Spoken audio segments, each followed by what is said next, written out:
powers are legendary.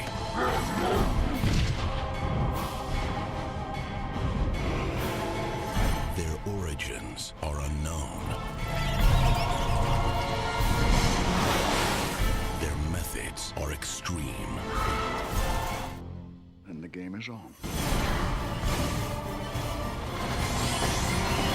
LXG, the League of Extraordinary Gentlemen.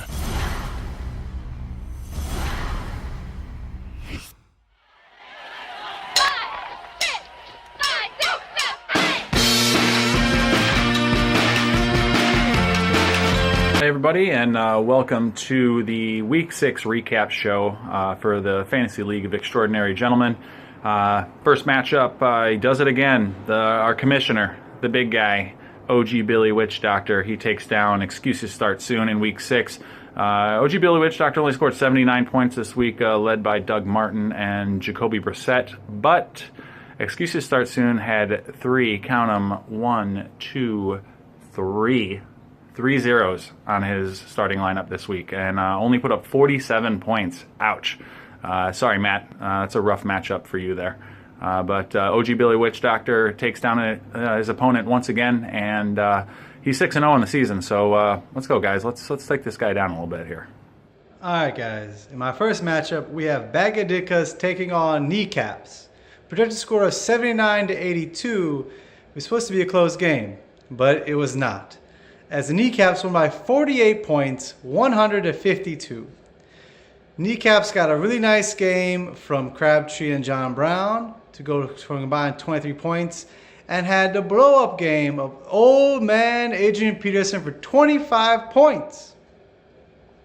While Steven didn't get a lot done across the board, with Kelsey only grabbing 3, Atlanta defense only grabbing 3, and his Arizona receiver, the other Jay Brown, Jaron Brown, only getting 3 points as well. Even his quarterback only got 8 points in Derek Carr. Sorry, but after the loss, the Bagadikas fall to 2-4, and after the win, the Kneecaps also rise to 2-4. And in the next matchup, we have the high score of the week, Dirty Slovaks, scoring 115, and had big week, 4 guys scoring over 20. We had Carson Wentz, Rob Gronkowski, Le'Veon Bell, and maybe the most surprising of the week, the New York Giants defense going into Denver and scoring 22 points. So Slovaks on a roll. He goes to 4-1-1, sliding into second place. That tie was against me, so everyone else, you're welcome. And Slovaks on a roll. So second place now, right behind Jeremy, OG Billy Witch Doctor. Slovaks 115, high score of the week. So congratulations to you, Adam, and hope you have a strong week this week as well. All right, in my next matchup, I have Carlos versus Joski in what was the closest game by far of the week. The only game that really wasn't a blowout. For a projected score of 80-76 favoring Carlos, the final score was actually 69-70, a 1-point win for Joski. Joe got 11 points from Detroit, so another good showing from the defense. Got 17 from Stafford and 15 from Tate. Joe, pretty good, okay. He also snuck in 10 from Kenny Stills. Of course, he left a lot of points on the bench, with Watson going for 24 and McKinnon going for 19. But he didn't need them, as he got the 1-point win, as JJ's team got 2 blockbuster games out of McCown and Fournette.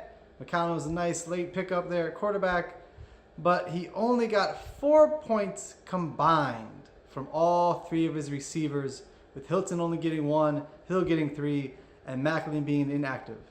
He actually only got 6 points from all his pass catchers, because his tight end only got 2 as well. After the loss, JJ falls to 3-3, and with the win, Joe goes to 2-4. And now with a team with another win this week, that puts him in a tie for third place. Adamas Llamas taking down your boys in spandex. Adamas Llamas scored 95 points this week, led by Melvin Gordon, who had a really, really big week for the Chargers. So it's good to see him start playing well again. Also had Tom Brady on his lineup there, 17 points out of him. Adama, I think your second win in a row, moving in a tie for third, setting yourself up place for the good place for the playoffs here. Also, I think I saw a trade come through the wire today, so maybe he's unloading one of those running backs that he's got.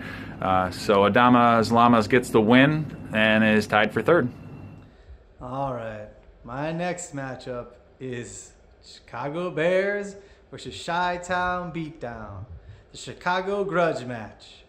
And it looks like, after a projected score of 83 to 95 favoring Josh, he was actually able to hold true to his projection for 1 week and get his first win of the season with a 34-point win, 100 to 66 over the Chicago Bears. Chi-Town Beatdown got a nice game from Cam Newton for 23. And finally, Mark Ingram stepping out the shadows of Adrian Peterson and going off for 24 points. That combined with the Houston playing Cleveland, which, man, you're playing Cleveland. Come on, that's always a good day. Got 22 points to get Josh his first win over Chicago Bears. He got the win over Chicago Bears. Kristen had no double-digit point scores outside of her quarterback, who Cutler only got 13. So it wasn't even a high double-digit score. But across the board, her team let her down this week, and she falls to 2-4 as Josh, again, gets his first win and goes 1-4-1. All right, guys, we're going to squeeze one more in the extra innings, if you will. So our last game is actually the Barbarians versus the Nuzzy Fuds. The projected score of 86 to 94. The final score ended up being an 88 to 66 point win for the Barbarians, as Craig got the win. Behind a big game from Antonio Brown for 21, and a nice game from Jarvis Landry to back him up with 12, and this Rams defense going off for 16 points.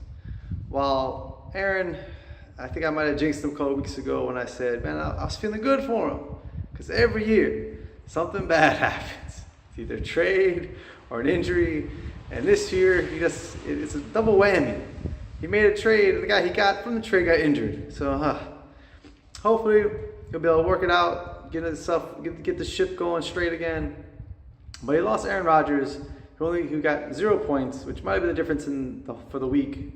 Because Aaron Rodgers could have always scored 23 points to get a win, but he scored 0 this week. Though he did get a good game from Jordan Howard for 16, and a nice game from Gurley and Fuller this week as well. They both go 4-2, but because of our point system here, right now, Aaron's sitting in 3rd place, while Craig is resting at 5th place. So we had some big injuries in Week 6, headlined by the broken collarbone of Aaron Rodgers, essentially sinking Green Bay's division playoff hopes there. Maybe still gets in a wild card behind Brett Hundley, but big drop off there. So if you're a Jordy Nelson owner like me, pretty disappointed. Obviously, you're disappointed if you're an Aaron Rodgers owner. Not a lot of quarterbacks out there in a 14-team league, so hopefully you had a backup plan on your bench there. That's probably the biggest injury of the week. Had a few guys go out with possible concussions, but nothing major. Doesn't look like anybody's going to miss some time. Week 6 zeros. Let's start out with Carlos. He had 1-0 in Jeremy Maclin, who was inactive. Craig had 1-0 in Eric Ebron. Aaron had 1-0 in Aaron Rodgers, who got hurt with the injury early on in the game. Tree had 2 zeros with Torrey Smith and Mercedes Lewis, while Matt, that's what happens when you play Witch Doctor Man, had 3 zeros with Andre Ellington, David Njoku, and Wendell Smallwood all going for 0 points. Now, who is the biggest zero of the week? It's close, because we have 2 inactives, Wendell Smallwood and Jeremy Maclin. We're going to give it to Jeremy Maclin, because if he would have played any other receiver and got just with 1 point, he would have got a tie. If he would have got 2 points, he would have won the game. So JJ, I know it was late Sunday, man, but you got to check it. Get someone else in there. Cost you the win, man. If you're out there on the waiver wire, obviously Brett Hundley could be a pickup for you. Another guy looking at is Mike Williams for the Chargers. He had his first action last week. Highly drafted rookie for the Chargers. Pass-happy offense there. So there's a guy you could go get, maybe stash on your bench till he starts to get into form. Who else? Adrian Peterson's already been got, but I think last week was an aberration for that. So some other guys that maybe are out there, Chris Ivory, Fournette got a little bit banged up, maybe even a TJ Yeldon. if you're really, really looking for some help. Orleans Darkwa had a big game against the Denver Broncos, but that Giants offense is hard to trust, so I don't know how good I feel about that move. Yeah, so hopefully you got your benches loaded. There's a couple waiver wire targets if you're still looking for some help this week. But that'll do it for the Week 6 recap, injuries, and waiver wire targets. Good luck, everybody, in Week 7, and we'll see you back here soon for the pick show. If I could turn back time, if I could turn back time, if I could turn back time. Sure, stop. Sorry, guys. She gets excited. But listen, man, I hate to tell it to you. I know you guys have been dying for it. You're loving it. But there is no share turn back the time player of the week. Our closest game, again, our really only close game, was JJ and Joe. And you'd think in a 1-point win, there'd have to be like 4 or 5 turn back the time candidates. But sorry to say, there isn't. JJ had nothing on his bench. Again, if he would have had one active receiver, he would have been the share turn back the time, but he didn't. He doesn't. So, sorry guys. This week, we're putting share on ice, and there is no share turn back the time player of the week. Gotta get to work. That's right. Yes. Come on. My name is Willie. Baby, I keep the ladies screaming, and all my fans got screaming. You can defeat me.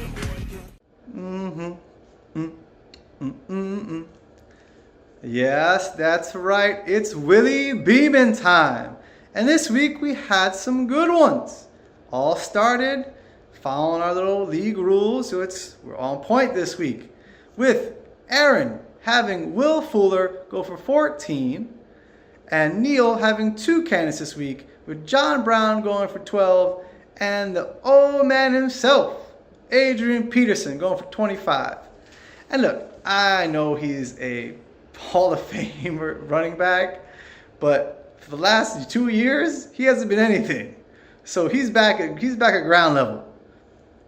And you know what? Maybe it's just because my birthday was yesterday, and I'm kind of an old man myself.